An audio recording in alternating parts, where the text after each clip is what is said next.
something refreshing and light. So today I'm going to show you our traditional radish vegetable, which is Mooliachi Bhaji, and it's really delicious, and I'm going to make it Goan style, just like my grandmother used to make it, with very little oil. Now I'm using coconut oil, which is traditionally used, but you can also use your regular oil that you use. And I'm going to show you how to prep the vegetable, how to wash it and clean it and chop it up, and everything, so you can even beginners will be able to make this recipe. And this can be had with some rice and dal or some rice and chapati. It's really nice and it will really cool you down during the summer. So let's just jump straight ahead into today's recipe.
a real easy recipe, such few ingredients, just some onions and chilies, salt, a little bit of sugar, and you're all set.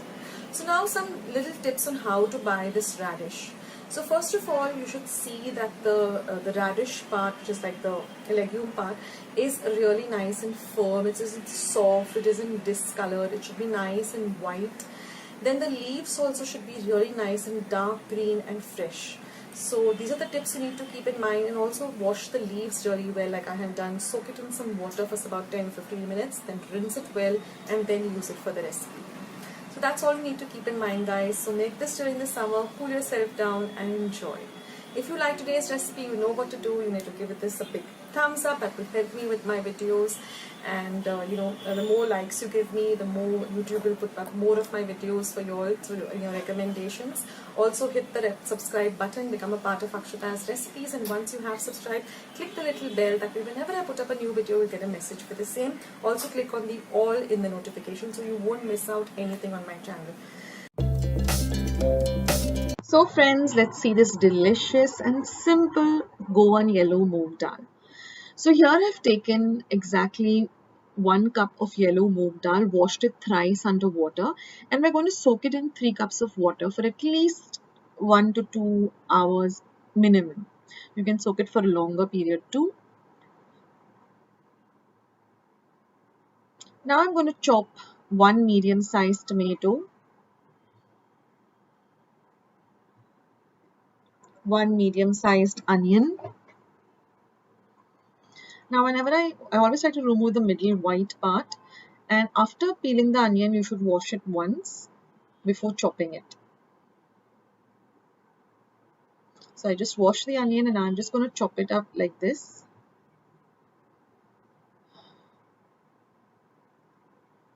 So now this is about 2 tablespoons of tamarind. I'm going to soak it in 1/4 cup of hot water for about 10 to 15 minutes, and then I'm going to squeeze out all of the pulp or the juice of the tamarind. We're not going to use the actual tamarind part. It's just going to be the juice of the tamarind. Now this is our onion which we chopped. This is our tomato. Let's look at the other ingredients we need.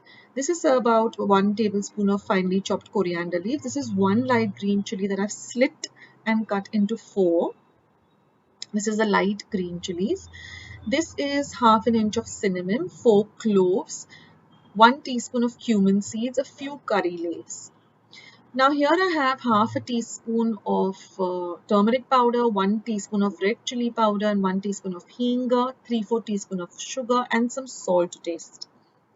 So now I'm going to heat about 1 tablespoon of oil in my pressure pan.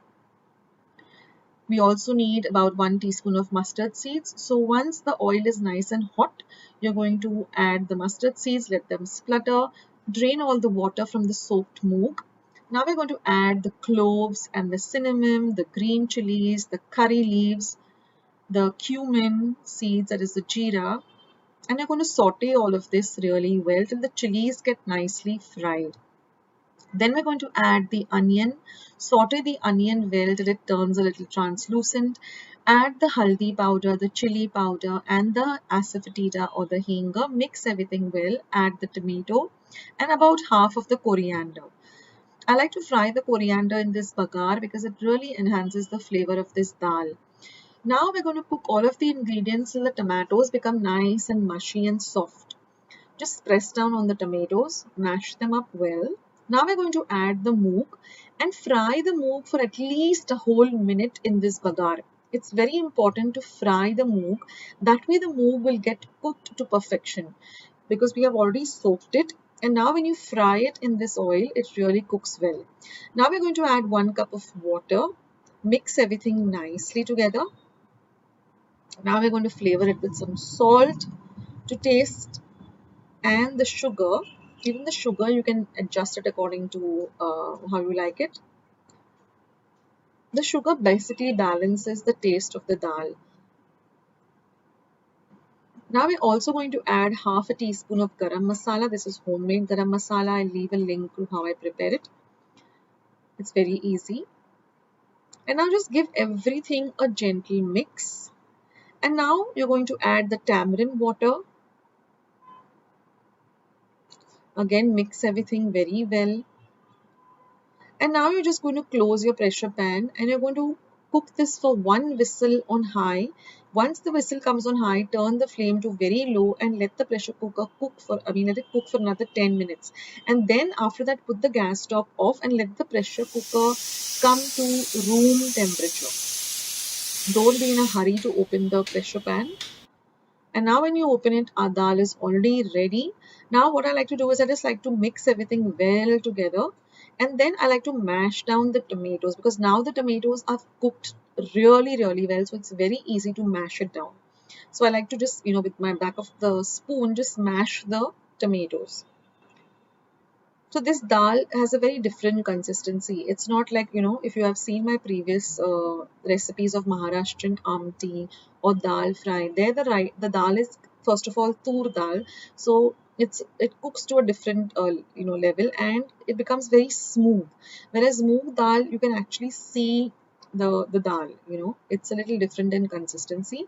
So just press down on the tomatoes and now all you have to do is just garnish it with some coriander and your lovely Goan moong dal is all ready. Enjoy this with some lovely hot rice. So friends, let's see how to make this delicious and healthy Goan boiled rice.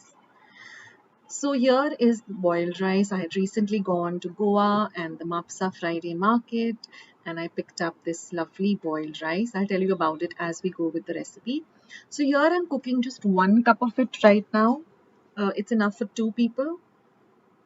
So I am going to wash this rice really well. So when you wash it the first time, you get this real brownish color water. So wash it really nicely, thrice underwater till you get some clear water. So we had gone to the Mapsa market, my husband and me. We had gone to Goa for some housework, and the Mapsa market is amazing. And there was this old Maushi sitting over there and selling the rice. And can you guess, I got 2 vatos only for 60 rupees actually. And she was telling me, take 4 vatos, take 4 vatos. I'm saying, what am I going to do with 4 vatos? We don't eat so much of rice. Of course, this is very, very healthy. And the taste is also so amazing. So maybe next time when I go, I will bring some more rice. But so now I'm going to just soak the rice in 3 cups of water for 10 minutes. So this is how the Goan boiled rice looks like, and it's really very delicious. And now after soaking it for 10 minutes, I'm just going to drain all this water. Now I've kept 3 cups of water to boil, and I'm going to add this rice to this water.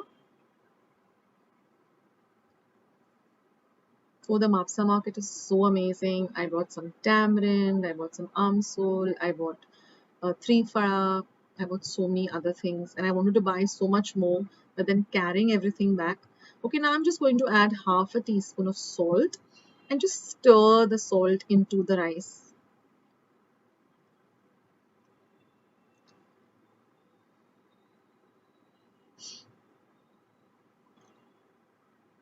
And now you're going to boil the rice on a low to medium flame for about 10 minutes and just stir in intervals.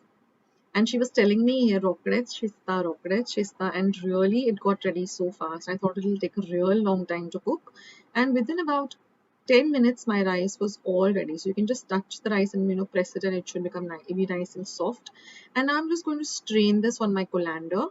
And don't throw out the water. I remember my Nana, she used to have this, sip on this water. I think it's full of nutrients. So I'm going to try it out. And there you go, and boiled rice is all ready. So I'm going to have this with some fish curry and some pickle and some fried fish and of course some balcha which I got from Goa too. So I hope you like this short and sweet recipe. So if you go to Goa, don't forget to pick up this boiled rice and make it and leave your comments about how you like it in the description box below. I'll catch you soon, guys. So friends, let's make this Goan Mandeli fry, which is this crispy, delicious little mandeli, which is so tasty. So first clean the fish very well, wash the mandeli really well, and then we're going to add some salt to taste. So roughly about a teaspoon. 1.5 teaspoon of red chili powder. You can adjust the spiciness according to your taste. This is a real quick and easy recipe. 1 teaspoon of haldi powder or turmeric powder. Mix everything well so that all of the mandeli or the maneli is nicely coated with this masala. It's very simple masala.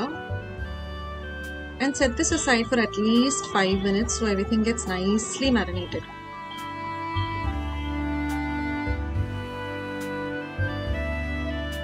This is one of my favorite fish. And then I just made a small mixture of rice flour and very fine rava. And all you're going to do is just coat the mandeli with this lovely rava and rice flour mixture, and then just shallow fry till it's nice and crispy. And the beauty of this is, you can just bite this into it. You don't have to worry about the tiny little thorns or bones in it, because everything is so nice and crispy. Only be careful and just clean the fish very well, or ask your fisher person to clean everything and give you. That's a much easier way. And then wash it really well at home. Put this masala, shallow fry, and enjoy this dish.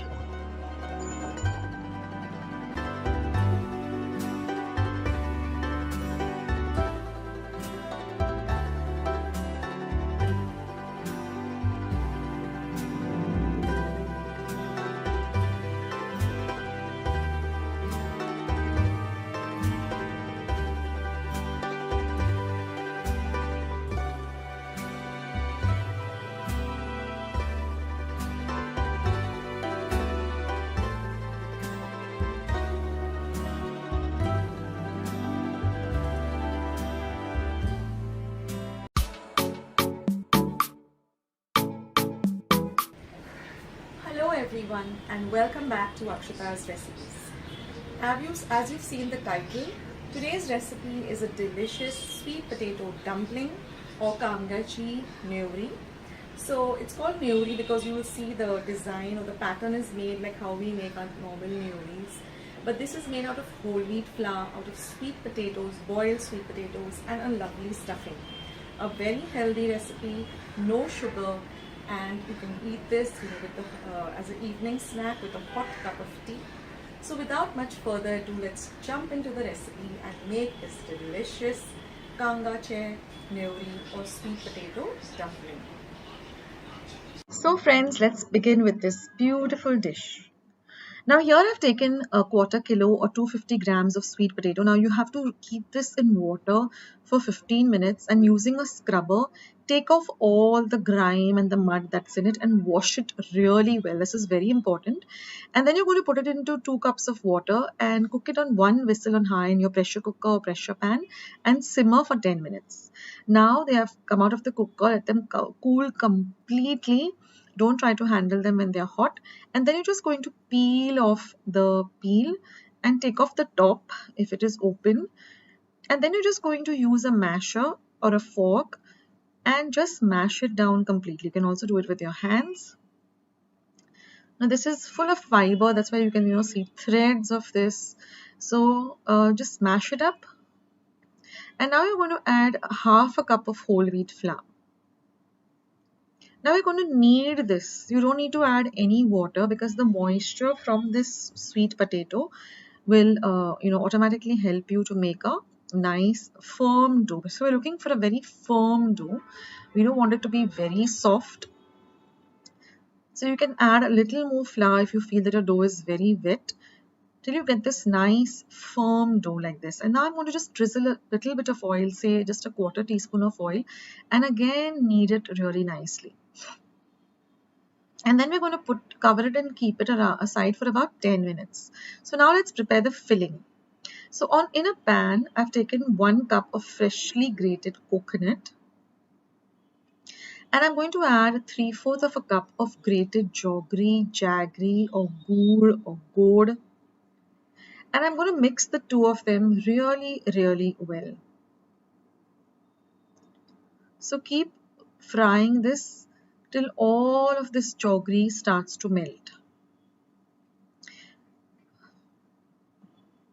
Now I'm using regular jaggery. You can also use the dark jaggery, the palm jaggery.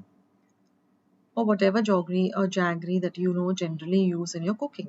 So now fry this really well, and I'm going to just add 1 teaspoon of elaichi powder or cardamom powder. So I've taken about 4 to 5 big small green elaichis, peeled them and pounded them into a fine powder. And again mix everything really nicely. And now the mixture is ready. We're just going to transfer it to a bowl and let it cool completely to room temperature. Now I'm going to dust my working surface with a little bit of whole wheat flour. I'm going to take a small lime-sized ball of the dough and I'm going to roll it out to form a little large puri or a large circle.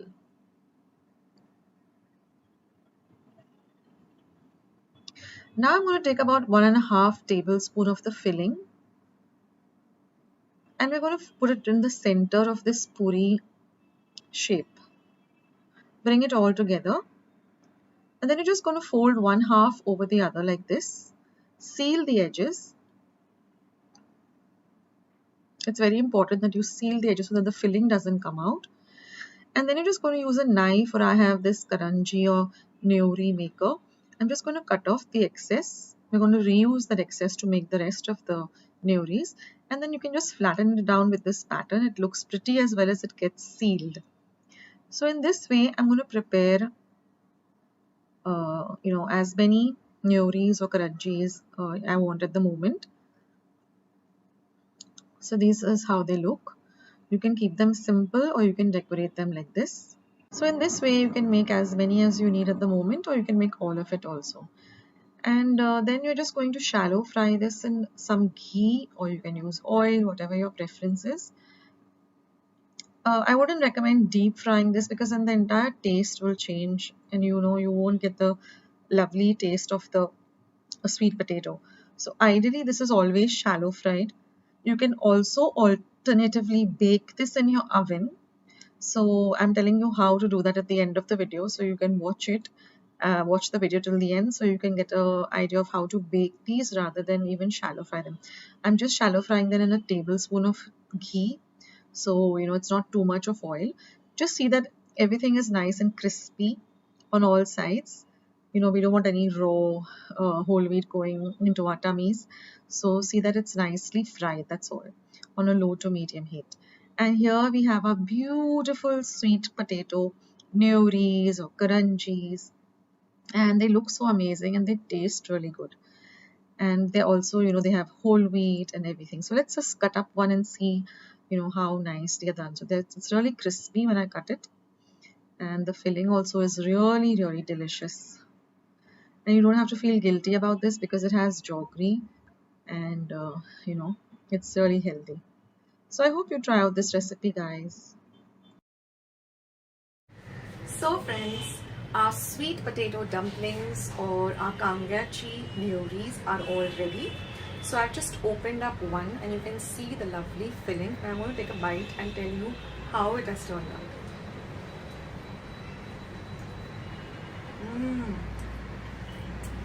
It's so amazing. It's nice and crunchy on the outside and the filling is to die for. Amazing. And also very healthy because we haven't done any deep frying. Alternatively, you can also bake this in an oven at 180 degrees Celsius in a preheated oven. Just put a little bit of ghee and keep it on 5 minutes on both sides till they're nice and toasted. So friends, if you like today's recipe, please do give this video a like. Go and check out all my other recipes. I have tons and tons of Goan recipes, Maharashtrian recipes, continental recipes, Chinese, you name it. Just go and check it out on my channel. And the easiest way to find me is just put the recipe you're looking for and at the rate of akshatasrecipes, and my recipes will come up immediately. So thank you so much for watching, and I'll catch you soon in my next video. Bye.